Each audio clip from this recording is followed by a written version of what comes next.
సంతోష్ రెడ్డి వెనుక ఒక క్రమశిక్షణ కార్యకర్తగా కష్టపడుతూ పార్టీకి పునర్వైపు తీయాలని కోరుకుంటూ ఈ అవకాశం చంద్రకి ధన్యవాదాలు. భారత్ మాతాకి భారత్ మాతాకి భారత్ మాతాకి నరేంద్ర మోడీ గారి నాయకత్వం, బీజేపీ, కిషన్ రెడ్డి గారి నాయకత్వం. ఈరోజు నూతనంగా ఎన్నికైన కులన్ సంతోష్ రెడ్డి గారిని మాట్లాడసారి గారిని వారిని నూతనంగా ఎన్నికైన సంతోష్ రెడ్డి గారిని సన్మానించవలసిందిగా కోరుతా ఉన్నాము. మండల అధ్యక్షులు రావాల్సిందిగా కోరుతా ఉన్నాము. కాబట్టి దయచేసి మండల కాన్స్టిట్యున్సీకి సంబంధించిన మను గారు కొంచెం దూరం ఉండాలి. దయచేసి మను గారు కొంచెం దూరం ఉండాలి కోరుతా ఉన్నాము. ఒకవేళ వారు రాకుంటే పరకాల రూరల్ పరకాల తర్వాతనేనా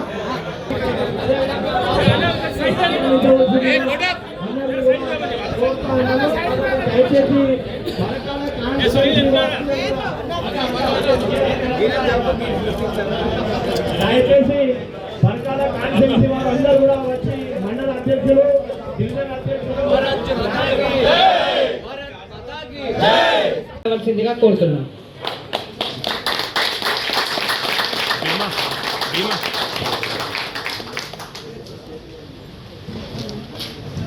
ప్రింట్ మరియు ఎలక్ట్రానిక్ మీడియా మిత్రులకు ఈరోజు అధ్యక్షత వహిస్తున్న అక్క రావు పద్మక్క గారికి, కాళీ ప్రసాద్ గారికి, జయంత్లాల్ గారికి, నాతోటి వచ్చిన నా తోటి కార్యకర్తలకు, బంధువులకు అందరికీ పేరు పేరు నా యొక్క నమస్కారం తెలియజేస్తున్నాను.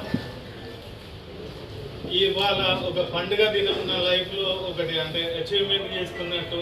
నేను ఇంతవరకు కష్టపడి 1990ల నేను ఏబీవీపీ కార్యకర్తగా ఒక జాతీయ భావాన్ని దానికి ఆకర్షితున్నాయి. నేను ఏబీవీపీలో చేరాను. దాని తర్వాత కంటిన్యూగా చేస్తూ ఉండగా నాకు మొట్టమొదటిసారిగా మున్సిపల్ కార్పొరేషన్ అయినప్పుడు నాకు ఇక్కడ 11వ డివిజన్లో నాకు పోటీ చేసే అవకాశం కల్పించింది భారతీయ జనతా పార్టీ. ఆనాటి నుంచి ఈనాటి వరకు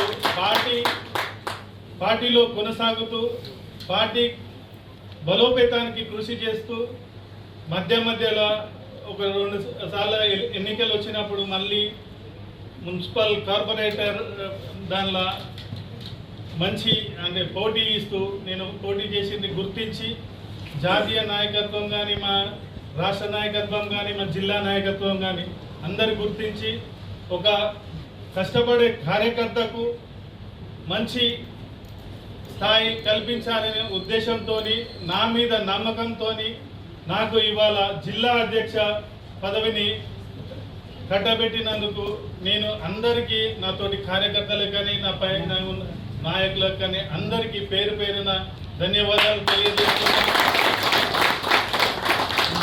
నేను ఈ మున్సిపల్ ఇప్పుడు రానున్నది మొత్తం యుద్ధకాలమే ఉన్నది. ఖచ్చితంగా ఇప్పుడు మనకు రానున్న సంస్థాగత ఎన్నికలలో సర్పంచ్లను, ఎంపీటీసీలను, జెడ్పీటీసీలను గెలిపించుకునేందుకు నా వంతు శాయశక్తిలా కృషి చేస్తాను. నేను కష్టపడతాను. అందరినీ కూడా అన్యగా భావించొద్దు. నేను అందరినీ కూడా ఈసారి కష్టపడేలా చేస్తాను. ఇక్కడ కార్యకర్తలైనా కానీ, మనం ఎవరమైనా కానీ ఈసారి మన లక్ష్యం ఇప్పుడు రానున్న కాలంలో మనం ఇక్కడ గవర్నమెంట్ వచ్చే దిశగా పని చేయాలనే ఉద్దేశంతో ఈసారి సంస్థాగత ఎన్నికలలో మనం సర్పంచ్లను చాలా వరకు సర్పంచ్, ఎంపీటీసీలను, జెడ్పీటీసీలను గెలిపించుకొని దాని తర్వాత మళ్ళీ ఇప్పుడు రానున్నది ఇక్కడ మున్సిపల్ కార్పొరేషన్లో అత్యధిక కార్పొరేటర్లను గెలిపించుకొని ఇక్కడ మేయర్ సీట్ను కైవసం చేసుకుంటా అనే నమ్మకంతో కృషి చేస్తూ నేను రానున్న పోరాటం అంతా మన ప్రజల మధ్యలోనే ఉంటానని తెలియజేస్తూ నాకు ఈ అవకాశం కల్పించిన అందరికీ మీ యొక్క నమస్కారాలు తెలియజేస్తాను.